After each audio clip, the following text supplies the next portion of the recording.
평안 감사도 죄 싫으면 그만이라고 하는 속담이 있죠. 아무리 좋은 일이라도 억지로는 못한다, 그런 말이 될 것 같습니다. 근데 이에 비해서 아무리 힘들고 고된 일이라고 하더라도 자기가 원해서 하는 일이라면 뭐 얼마든지 그 일은 감당할 수가 있다라고 생각이 됩니다. 텔레비전에 골 때리는 그녀들, 혹시 그 프로그램을 여러분 보신 적 있으신지 모르겠습니다. 수요일 날 밤에 하는 프로그램인데, 여자 연예인들, 뭐 아나운서, 뭐 유명한 그런 사람들이 팀을 짜서 뭐 하는 거냐면 축구하는 거예요. 축구. 근데 그 여자 연예인들이 처음에 벌써 한 2년 정도 된 것 같아요. 그 프로그램이 시작이 된 지. 근데 처음에 나왔을 때는 뭐 여자 연예인들이 무슨 축구를 해봤겠습니까? 그냥 보기나 하고 그랬겠죠. 한 번도 축구 뭐 공 만져보지도 못했을 텐데, 그러니까 이제 오합지졸이죠. 뭐 엉망이고 그랬는데, 한 2년 정도 지나니까요, 잘해요. 한 2년 정도 지나니까 굉장히 잘합니다. 서로 패스도 하고, 뭐 헤딩으로 해가지고 골도 넣고, 뭐 그냥 발리슛도 해가지고 막 골도 넣고 굉장히 잘해요. 근데 이렇게 축구는 사실은 격한 운동이거든요. 그러니까 하다가 보면 이제 부상도 많이 나옵니다. 근데 여자 연예인들이요, 발톱이 빠진 사람도 있지, 또 손에 맞아가지고 눈이 막 퍼렇게 멍든 사람도 있고, 뭐 심지어 뭐 이렇게 수술 받은 사람도 있고 그래요. 근데도 그걸 굉장히 열심히 하는 거예요. 근데 제가 이렇게 보니까 뭐 연예인이니까 아무래도 이제 인기를 먹고 사는 사람들이니까 그게 직업이니까, 야, 그런 방송에 나와가지고 자기의 뭐 어떤 인기 관리를 위해서도 나온다, 이런 처음에 그런 생각도 했는데, 제가 볼 때는 꼭 그런 이유만 있는 것 같지는 않아요. 만약에 인기를 위해서라면 자기 분야에서 그냥 연기하는 사람이면 연기, 뭐 아나운서면 아나운서, 그 분야에서 오히려 더 열심히 하는 게 더 낫지 않을까, 이런 생각이 듭니다. 근데 축구하는데요, 이거 여자 연예인들이 굉장히 재밌다는 거예요. 즐겁다고 그렇게 얘기를 합니다. 그리고 또 심지어는 축구를 하면서 자기 인생이 새로워졌다는 거예요. 그러니까 연예인들은 사실은 이제 각자 자기 어떤 삶에만 집중을 하잖아요. 근데 축구는 팀 스포츠예요. 여러 사람하고 같이 협력하면서 뭔가 성취를 이루는 그런 건데, 그런 거를 하면서 인생이 좀 다르게 보인다는 것입니다. 다른 사람에 대해서도 그렇고. 그래서 그렇게 하면서 여자 연예인들이 굉장히 즐겁게 재밌게 그렇게 하는 것을 제가 보았습니다. 근데 여러분, 그걸 누가 억지로 시키면 그걸 하겠습니까? 뭐 발톱이 빠지고 가서 부딪히고 넘어지고 막 깨지고 그런데 그걸 억지로 시킨다고 하겠습니까? 저도 이제 축구를 좀 좋아해서 가끔 이제 축구를 하는데, 월요일이면 이제 목사님들 축구팀에 가서 축구합니다. 근데 거리도 뭐 남양 구리 쪽이에요. 제가 이제 예전에서부터 거기서 팀에서 했기 때문에. 근데 거리도 멀지요. 아침에 막히는 시간에 월요일 날 거기까지도 가야 되고. 그리고 지금은 추운 겨울인데, 추운 겨울에 여러분 뭐 모자도 쓰고 장갑도 끼고, 또 코로나 때는 마스크도 쓰고 축구를 해요. 얼마나 힘듭니까? 근데 그거 여러분, 그냥 누가 뭐 돈 주고 하라 그러면 그렇게 하겠습니까? 근데 그냥 하는 거예요. 그게 가서 하고, 여름에도 떼양볕에서 그 땀 뻘뻘 흘려가면서 뭐 선크림 다 바르고 핵해 바르고 그런데도 해요. 왜 그렇게 하냐면 재밌으니까, 좋으니까. 좋으니까 그렇게 하는 거예요. 안 좋은 거 억지로 하라고 돈 주고 하라 그러면 힘들어서 그거 하겠습니까? 근데 자기가 재밌으니까, 좋으니까 힘든지 모르고 그런 일을 한다는 것입니다. 그래서 무슨 일이든지 사실은 억지로 마지못해서 하는 거는 별 의미가 없어요. 그거는 또 자기한테도 별로 도움이 되지도 않습니다. 근데 우리가 세상 살이를 하면서 기왕이면 어떤 일이든지 즐겁게 기쁘게 하면 참 좋겠다, 이런 생각이 듭니다. 근데 뭐 세상 일이라는 게 뭐 다 내가 기쁘게 즐겁게 할 수 있는 일만 있는 건 아니잖아요. 그래서 그냥 뭐 어떤 일은 하기 싫어도 억지로라도 해야 하는 그런 일들이 있다는 것입니다. 그러니까 피할 수 없으면 즐겨라, 뭐 이런 말도 있는 거 아니겠어요? 그렇죠. 근데 여러분, 주님의 몸된 교회를 섬기고 또 교회에서 봉사하는 이런 일들은 과연 어떨까요? 우리가 어떤 마음으로 주님의 몸된 교회를 섬기는 이런 일들을 해야 할까요? 오늘 이 말씀을 통해서 우리가 함께 좀 교훈을 좀 나눠보기를 원합니다. 오늘 우리가 읽었던 이 본문 말씀은 저는 읽을 때마다 부럽기도 하고 부끄럽기도 하고 그렇습니다. 그리고 솔직히 이 본문의 말씀은 그냥 어떻게 그럴 수 있었는지 잘 이해가 되지 않는 그런 본문의 말씀입니다. 내용을 좀 살펴보면 하나님이 모세를 부르셔서 성막을 만들라고 명령을 내립니다. 그러면서 유다 지파에서는 부살렐이라고 하는 사람, 그리고 단 지파에서는 오홀리압이라고 하는 이 두 사람을 대표로 하나님께서 세우고 또 몇몇 그 사람들을 도와서 몇몇 사람들에게 하나님이 지혜와 총명을 주시겠다고, 그리고 여러 가지 재주들을 그 사람들에게 줄 테니까 모세에게 그 사람에게 성막 만드는 일을 책임지고 맡기라는 거예요. 그러면 그 사람들이 중심이 돼서 이제 성막을 만들 것이다, 이렇게 말씀을 합니다. 자, 이제 그런 내용을 우리 한번 좀 살펴볼 텐데요. 우리 자매님이 출애굽기 31장 1절부터 11절까지 있는 말씀을 읽어주시기 바랍니다. 여러분 눈으로 잘 따라서 읽으시기 바랍니다. 여호와께서 모세에게 말씀하여 이르시되 내가 유다 지파 훌의 손자여 우리의 아들인 부살레를 지명하여 부르고 하나님의 영을 그에게 충만하게 하여 지혜와 청명과 지식과 여러 가지 재주로 정교한 일을 연구하여 금과 은과 노수로 만들게 하며 보석을 깎아 물리며 여러 가지 기술로 나무를 새겨 만들게 하리라. 내가 또 단지파 아히사막의 아들 오홀리압을 세워 그와 함께 하게 하며 지혜로운 마음이 있는 모든 자에게 내가 지혜를 주어 그들이 내가 네게 명령한 것을 다 만들게 할지니 곧 회막과 증거궤와 그 위에 속죄소와 회막의 모든 기구와 상과 그 기구와 순금 등잔대와 그 모든 기구와 분향단과 번제단과 그 모든 기구와 물두멍과 그 받침과 제사직을 행할 때에 입는 정교하게 짠 의복 곧 제사장 아론의 성의와 그의 아들들의 옷과 관유와 성소의 향기로운 향이라. 무릇 내가 네게 명령한 대로 그들이 만들지니라. 예. 그래서 하나님께서 이제 그 성막을 만들라고 말씀하시는데 성막 이 건물만 만드는 게 아닙니다. 그 안에 있는 모든 것, 번제단부터 시작해가지고 등잔대부터 시작해서 성막의 안에 들어간 모든 기구들, 그리고 제사장들이 입는 그 의복 같은 것까지 다 만들라고 하나님께서 이제 모세에게 명을 내렸다는 것입니다.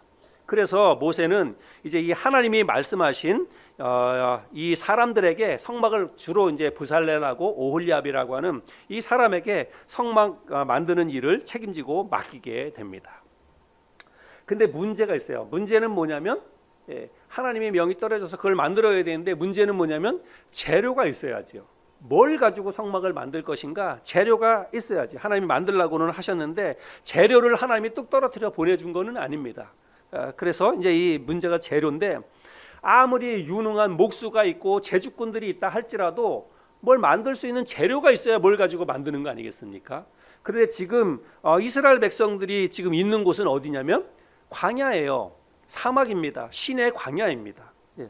그래서 모세가 이제 이스라엘의 모든 회중들을 한 곳에 다 모아놓고 하나님의 뜻을 전달합니다. 하나님이 우리에게 성막을 만들라고 했다. 어떻게 만들라고 하나님이 다 말씀하셨다. 이런 거에 대해서 쭉 설명을 합니다. 오늘날로 보자면 브리핑을 하는 거예요. 성막 건축에 대한 이 브리핑을 쭉 하는 것입니다. 그런 내용이 출애굽기 35장 4절부터 9절까지 있는데요. 제가 한번 읽어보겠습니다.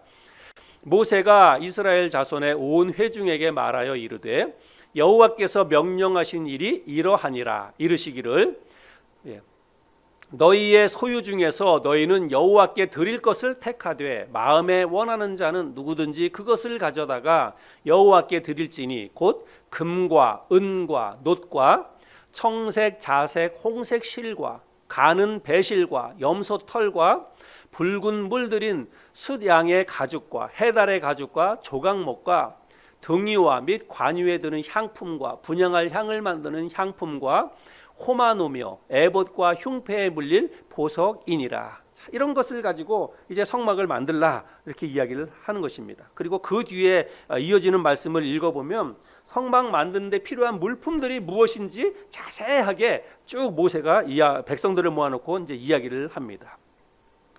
그래서 백성들이 이제 모세를 통해서 하나님이 우리에게 성막을 만들라고 했구나. 이 성막을 만드는 데는 이러이러한 재료가 필요하구나. 이런 것들을 백성들이 다 들었어요.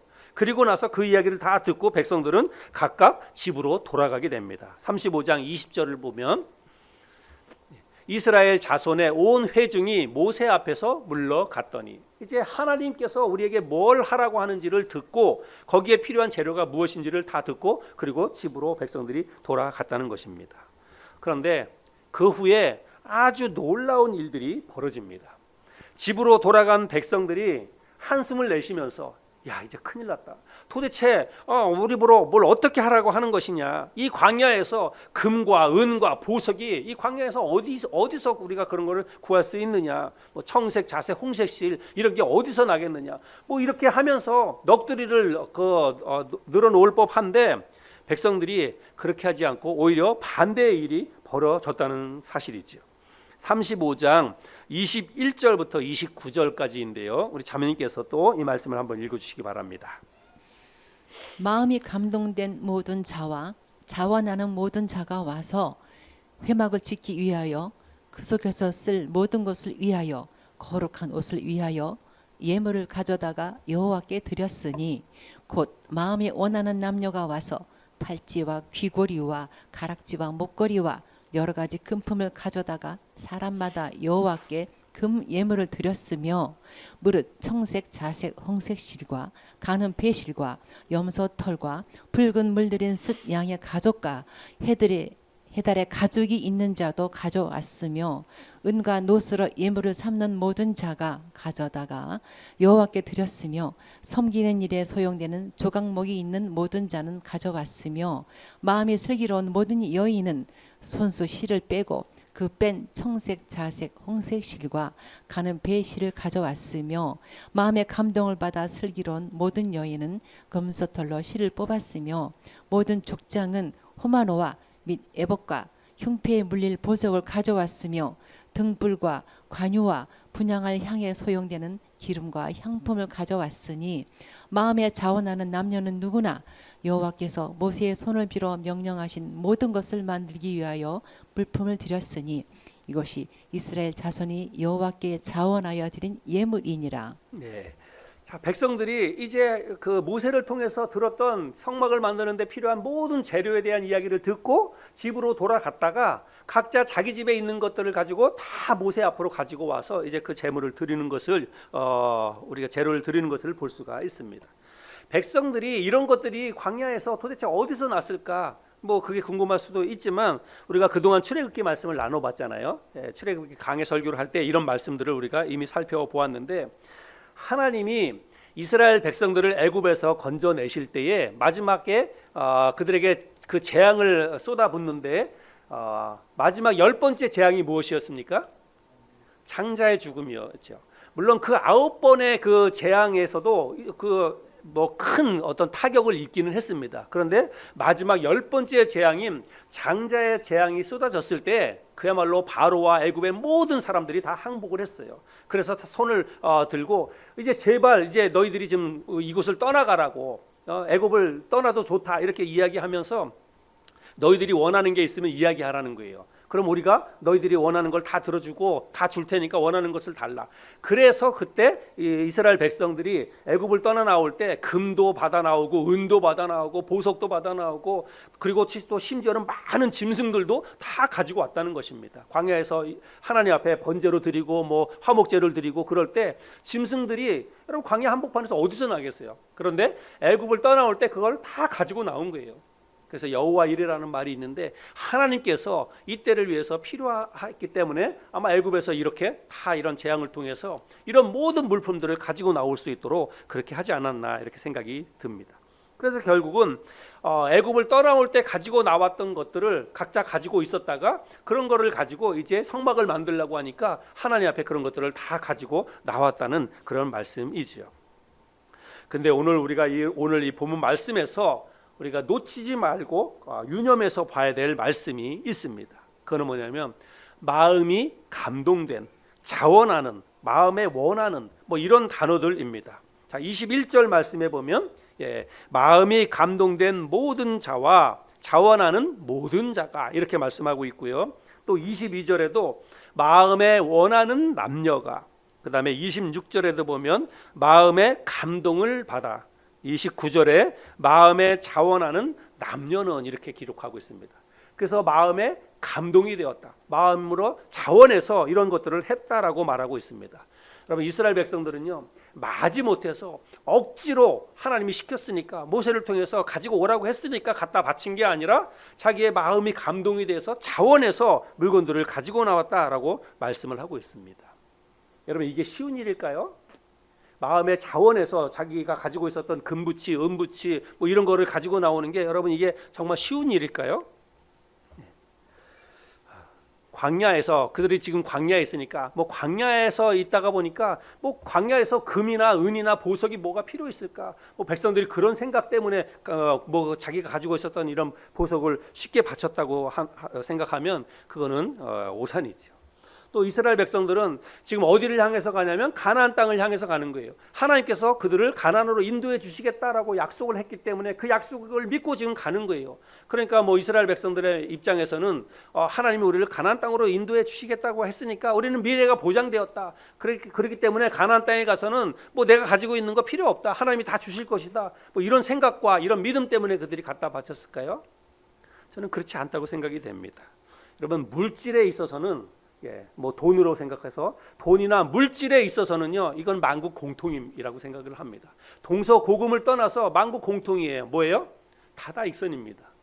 진짜로 돈이면 돈은 모든 사람들이 여러분 돈 싫어하는 사람이 어디 있습니까? 돈은 많으면 많을수록 좋다고 다들 생각합니다. 이거는 그야말로 동서고금을 막론하고 모든 사람들이 갖고 있는 그런 생각이라고 여겨집니다. 이스라엘 백성들도 역시 똑같은 그런 생각을 했을 거예요. 자기에게 있는 그 귀중품들이 나중에 우리 가정에게 이게 얼마나 도움이 되겠습니까? 그런데도 불구하고 하나님이 성막을 만드는 데 필요한 재료들을 쭉 이야기하니까 자기 집에 있는 그것을 아낌없이 가지고 나왔다는 사실입니다.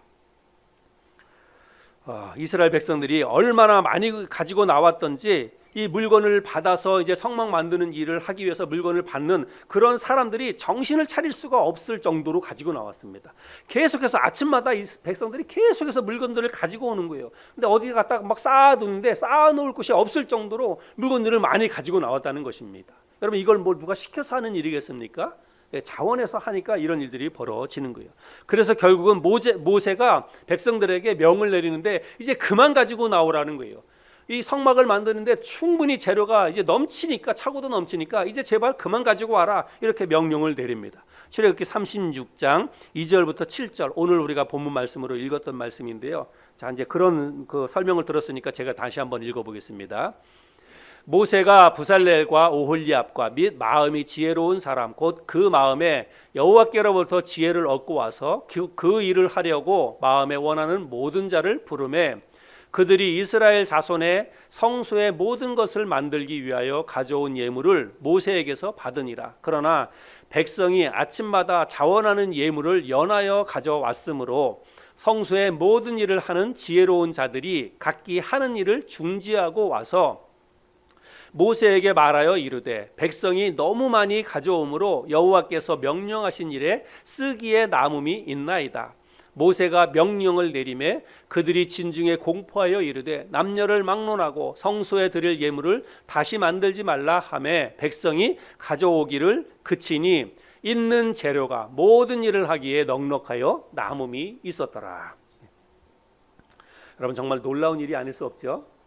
그래서 저는 이 말씀 읽을 때마다 한편으로는 너무 부럽기도 하고 또 내 자신을 볼 때 부끄럽기도 하고 또 성경 말씀이지만 어떻게 이런 일들이 가능했을까? 이 당시에 어떻게 이 일이 가능했을까? 이런 생각이 들기도 하고 그렇다는 것입니다.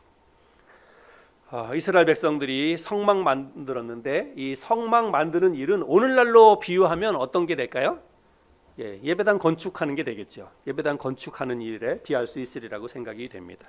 많은 교회에서 어쩌면 뭐 예배당을 건축한 대부분의 교회가 건축을 하면서 큰 빚을 집니다. 교회가 건축하면서 자기 돈 100% 자기 돈 가지고 교회 예배당 건축하는 교회는 거의 없어요. 대부분 다 뭐 하냐면 은행에서 대출을 받아서 그래서 예배당을 건축을 합니다. 근데 대출을 받았으니까 그다음에 이제 대출 받으니까 달달이 뭐 해야 돼요? 이자 내야 됩니다. 그리고 원금도 같이 갚아 나가야 됩니다. 근데 지금 같은 때에는 정말 큰 타격이지요. 지금 뭐 대출 이자가 엄청 올랐잖아요. 그래서 이럴 때 교회는 정말 큰 일입니다. 그래서 제가 최근에도 한번 기사를 봤는데 안타까운 기사죠. 뭐 서울에 있는 성수동의 큰 교회인데 그 교회도 아마도 그런 문제가 있지 않았으리라고 생각이 됩니다. 근데 결국은 교회 큰 그 예배당 건물이 팔렸어요. 예. 누구한테 팔려면 술집에 팔렸습니다. 예. 예배당이 술집이 됐어요. 그래서 겉 모습은 그대로 교회 모습인데 내부는 그 술집이 돼 버렸어요. 예. 감당이 안 되니까 예. 대출 이자라든지 원금을 못 갚으니까 그런 일들이 일어나는 거죠. 건축 과정에서 많은 성도들이 또 교회를 떠나기도 합니다. 왜 건축하는 과정에서 교회 성도들이 교회를 떠날까요? 예. 그 건축을 할 때는 돈이 많이 들어가기 때문에 그렇습니다. 근데 그 돈은 결국은 교회 성도들이 내는 헌금을 통해서 그런 것들이 채워지는 거니까 그것에 대한 부담을 느끼기도 하고 그래서 결국은 교회를 떠나는 성도들이 많이 있다는 것입니다. 그래서 그럴까? 예배당을 건축한 교회 중에 오늘 본문과 같은 이런 이야기가 있는 교회는 제가 아직도 한 번도 들어보지 못했습니다. 건축을 하는 과정 속에서 건축헌금 그만 내라고 담임 목사님이 성도들에게 이야기하는 거죠. 우리 교회는 이제 건축을 하고도 비용이 충분히 다 하고도 남음이 있으니까 이제 앞으로는 건축헌금 안 해도 됩니다. 이렇게 이야기하는 교회 여러분 들어보셨나요? 예. 한 번 건축 헌금으로도 다 안 채워지기 때문에 1차 건축 헌금 약정을 하고 그다음에 또 2차도 하고 3차도 하고 그렇게 하고도 다 안 돼서 탈달이 교회가 이렇게 빚을 안고 살아가는 교회들이 너무 많다는 것이죠. 그래서 만약에 그런 교회가 있다면 이제 목사님이 이제 그만 내도 된다. 우리 교회는 성도님들이 헌금을 충분히 다 했기 때문에 이제 건축하는데 아무 문제 없습니다. 이렇게 광고하는 그런 교회가 있다면 아마 기독교 텔레비전이나 신문에 아마 크게 보도가 되었을 거라고 생각이 됩니다. 그야말로 꿈 같은 이야기, 비현실적인 그런 이야기라고 생각이 됩니다. 저는 오늘 이 본문 말씀은 비단 물질을 드리는 것에만 국한된 이야기가 아니라고 생각이 됩니다.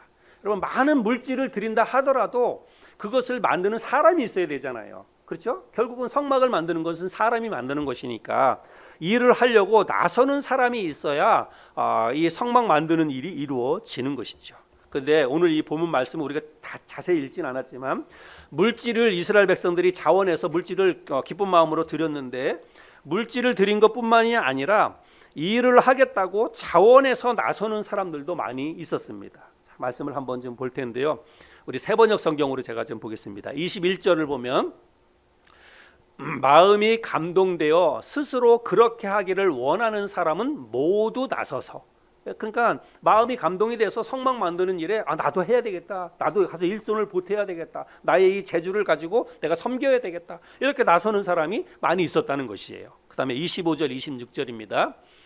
재주 있는 여자들은 모두 손수 실을 짜서 그 짜은 청색 실과 자색 실과 홍색 실과 가는 모시실을 가져왔다.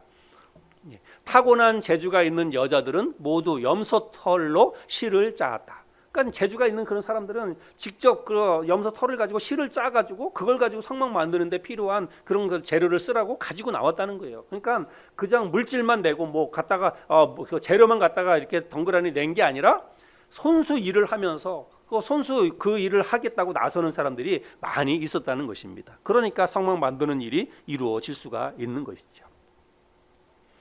오늘날에는 왜 이런 일이 일어나지 않을까? 왜 예배당 건축하는 과정 속에서 교회가 큰 빚을 지기도 하고 또 많은 사람들이 교회를 떠나기도 하고 왜 그럴까? 그래서 저는 오늘 말씀이 그래서 부럽기도 하고 또 그래서 부끄럽기도 하고 그렇다고 생각이 됩니다. 저는 오늘 이 본문의 이 말씀을 꼭 예배당 건축이나 헌금에만 연관지어서 생각하지 않고 하나님의 교회를 세워나가는 데 필요한 모든 섬김과 봉사와 또 헌신에 관한 말씀으로 우리가 함께 좀 생각해 보았으면 좋겠습니다.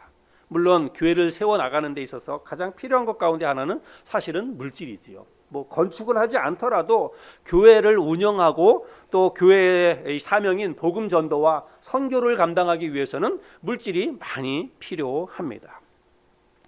그리고 그런 물질은 결국은 우리 성도님들이 그 내는 헌금을 통해서 채워지는 것이죠. 그런데 물질을 드리는 것, 또 헌금에 관한 물질을 드리는 것, 또 헌금에 관한 이런 그 설교는 저도 그렇고 모든 목사님들이 그런 설교는 참 부담스러워합니다. 강대상 위에서 헌금에 관한 설교를 하는 것을 굉장히 부담스럽게 생각을 한다는 것이죠. 그럼 왜 그러냐면 듣는 성도들이 그거에 대해서 좀 부담스러워하기 때문에 그렇죠.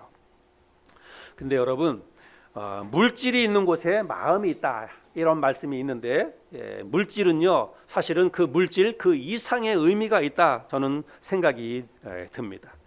그렇잖아요 여러분. 내가 어떤 누군가를 사랑하면, 그냥 우리 일반적인 관계에서 내가 누군가를 사랑하면 뭐예요? 그 사람을 위해서 아낌없이 선물을 사주기도 하고 맛있는 것을 사주기도 하고 하는 거예요. 그건 왜 그러냐면 내가 사랑하는 사람이기 때문에, 좋으니까 그 일을 하는 것입니다. 사랑하는 사람에게 내가 주머니를 열어서 그 사람을 위해서 맛있는 것도 사주고 여행도 가고 뭐 선물도 해주고 그러는 거는 당연한 거예요. 그렇죠? 여러분, 우리가 하나님을 진정으로 사랑한다면, 내가 하나님을 진정으로 사랑한다면 하나님을 위해서, 하나님이 세우신 교회를 위해서 내가 물질을 드리고 내 시간을 드리고 내 몸을 들여서 헌금을 하고 혹은 헌신을 하는 것은 사실은 그건 당연한 것입니다. 왜냐하면 하나님 사랑하니까, 사랑하는 하나님을 위해서 하는 일이기 때문에 그거를 기쁘게 할 수가 있다는 것입니다. 중요한 것은 액수의 많고 적음이 아닙니다. 물질을 드리는 우리의 마음, 우리가 어떤 마음으로 그 물질을 드리느냐, 그게 중요하다라고 하는 것입니다. 헌신을 할 때도 내가 어떤 마음으로 헌신을 하고 봉사하느냐, 그게 중요하다는 것입니다. 뭐 주일학교 교사로 헌신을 하든지 아니면 음식을 만들어서 음식으로 성도들을 대접하고 성도를 섬기고 하든지, 그것을 할 때 내가 어떤 마음과 어떤 태도로 하느냐, 그게 중요하다는 것입니다. 그냥 억지로 마지못해 순서가 돌아왔기 때문에 하는 거, 그건 별로 의미가 없어요. 진짜 내가 하나님을 섬기듯이 우리 교회 성도, 사랑하는 성도를 섬기는 것이 곧 하나님의 교회를 섬기는 것이다라고 하는 마음을 가지고 기쁜 마음으로 즐겁게 자원해서 하는 게 좋은 것이고, 그것이 하나님께서 기쁘게 받으시는 것이지, 그냥 마지못해서 그냥 내 순서가 되어서 또 교회니까 내가 헌금을 해야 되니까 이런 마음으로 한다는 것은 별로 의미가 없다는 것입니다. 고린도 후서 9장 6절과 7절 말씀해 보면 이런 말씀이 있죠. 이것이 곧 적게 심는 자는 적게 거두고 많이 심는 자는 많이 거둔다 하는 말이로다. 각각 그 마음에 정한 대로 할 것이요 인색함으로나 억지로 하지 말지니 하나님은 즐겨내는 자를 사랑하시느니라. 물질을 드릴 때 여러분, 각각 그 마음에 정한 대로 해야 된다는 것입니다. 억지로나 인색함으로 하지 말고 자원하는 마음으로 기쁘게 하라는 것입니다. 여러분, 사도행전 5장에 보면 아나니아와 삽비라 부부에 대한 이야기가 있죠. 아마 이 이야기는 여러분들이 다 들어보셨을 것입니다. 부부가 있었습니다. 아나니아와 삽비라라고 하는 부부가 있었는데, 사도들이 하나님의 교회를 세우고 선교하고 이런 선교 사역을 하다가 보니까 물질이 필요하지 않습니까? 그런데 사람들이 그 사도들 앞에 선교 사역에 쓰라고 물질을 갖다가 드리는 거예요. 근데 이 아나니아와 삽비라도 그렇게 했습니다. 자기의 땅을 팔았어요. 땅을 팔아서 땅 판 것 값을 가지고 와서 사도들의 발 앞에 갖다 내면서 하나님의 이 교회 사역을 위해서, 선교 사역을 위해서 쓰라고 갖다가 냈습니다.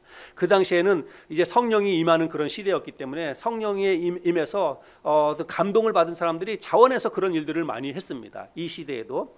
근데 아나니아와 삽비라는 조금 좀 달랐어요. 그냥 오늘날로 비유해서 제가 설명을 드리자면, 이 사람들이 자기 집에 자기 땅을 팔았습니다. 그래서 땅을 팔았는데 5천만 원을 받았어요.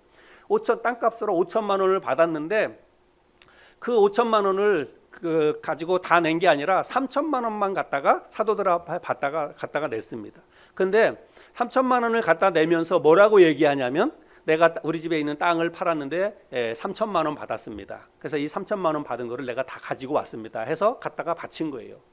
그건 뭐인 거예요? 사실은 거짓말을 한 것이죠.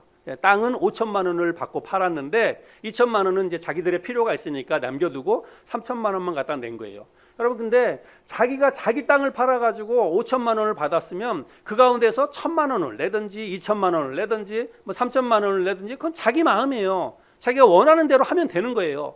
누가 뭐 그거 시키라고 시켜서 한 것도 아닙니다. 그냥 자기가 자원해서 했어요. 근데 자원해서 했는데 거짓말을 한 거예요. 내가 땅을 팔아가지고 3천만 원 받았습니다.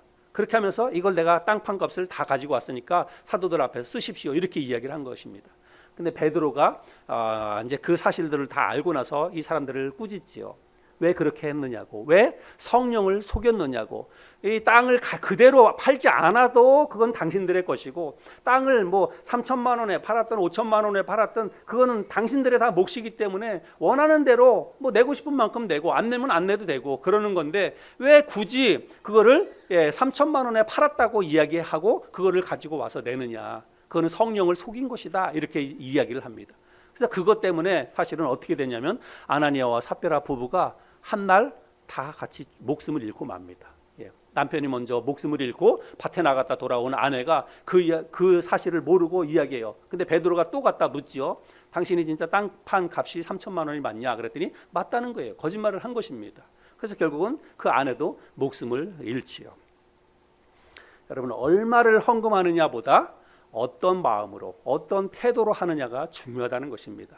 여러분, 이거는 우리들도 정말 명심해야 돼요. 여러분, 우리가 교회를 섬기는 것은 이거는 누구 어떤 개인을 위해서 하는 일이 아닙니다. 여러분, 하목사를 위해서 여러분들이 하늘소망 교회를 섬기는 게 아니에요.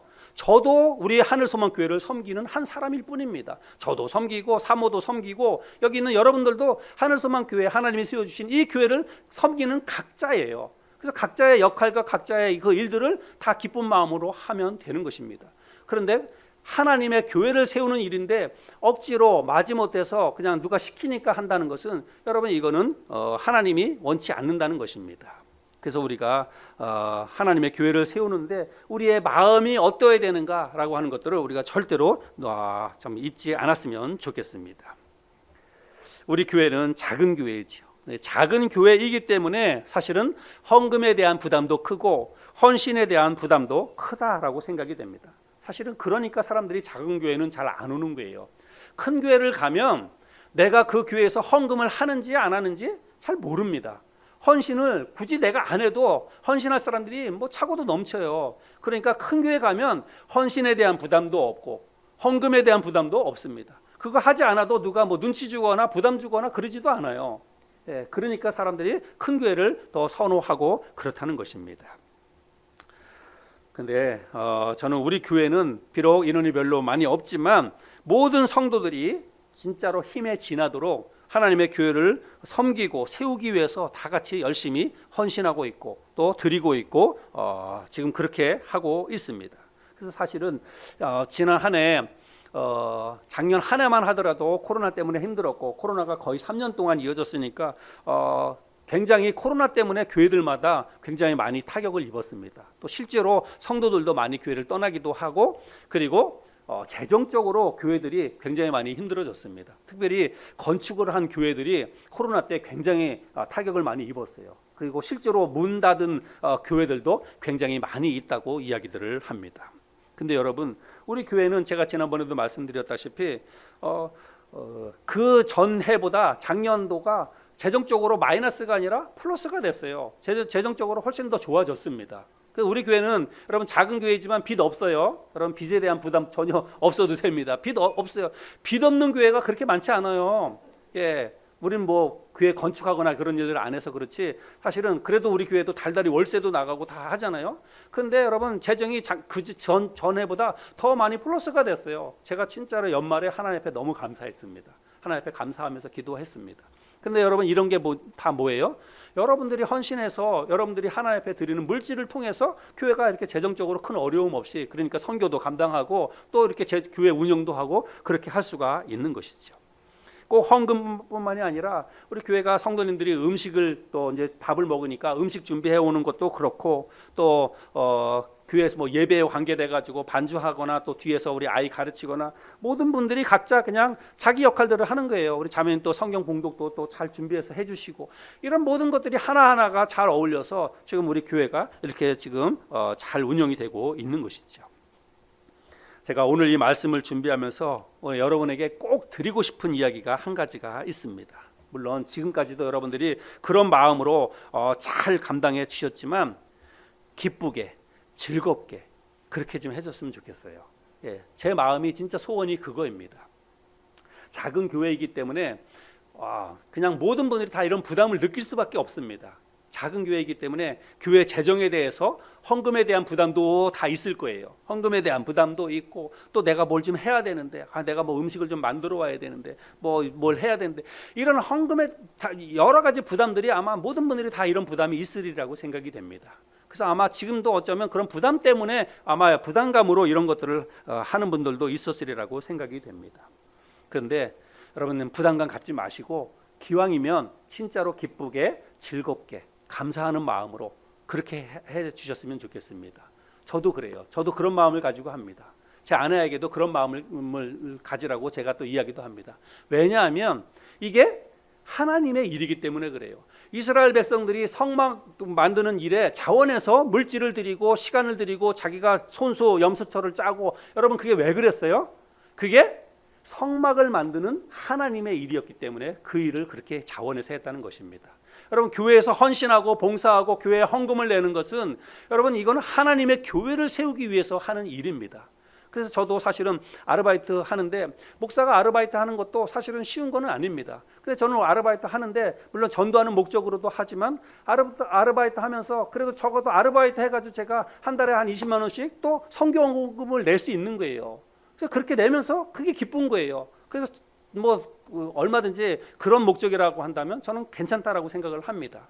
내가 뭘 하든지 이 교회를 섬기고자 하는 마음으로 하나님의 교회를 섬기고자 하는 마음으로 기쁜 마음으로 자원하면 내가 무슨 일을 하든지 그게 뭐가 부끄러움이 되겠습니까? 기쁘게 감사하게 잘 할 수가 있는 거죠.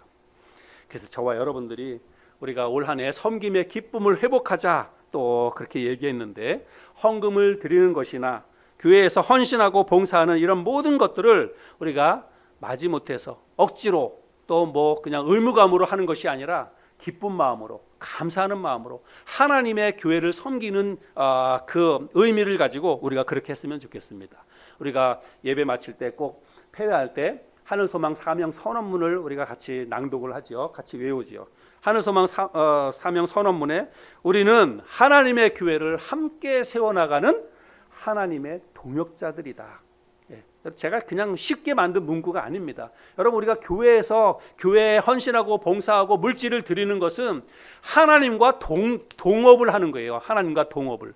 하나님께서 이 땅에 세워주신 하나님의 당신의 교회를 세우는 일에 우리를 동역자로 불렀다는 것입니다. 동업자로 우리를 불러주신 거예요. 그러면 그 일이 얼마나 영광스러운 일이겠습니까? 오늘 함께 나눈 이 말씀을 마음속에 잘 새기고 우리가 지금까지도 여러분들이 그런 마음으로 잘 섬겨주셔도 너무 감사한데 앞으로도 부담감을 떨쳐버리고 기쁘게 감사하게 자원해서 이런 모든 일들을 잘 감당해내는 저와 여러분 모두가 될 수 있기를 바랍니다.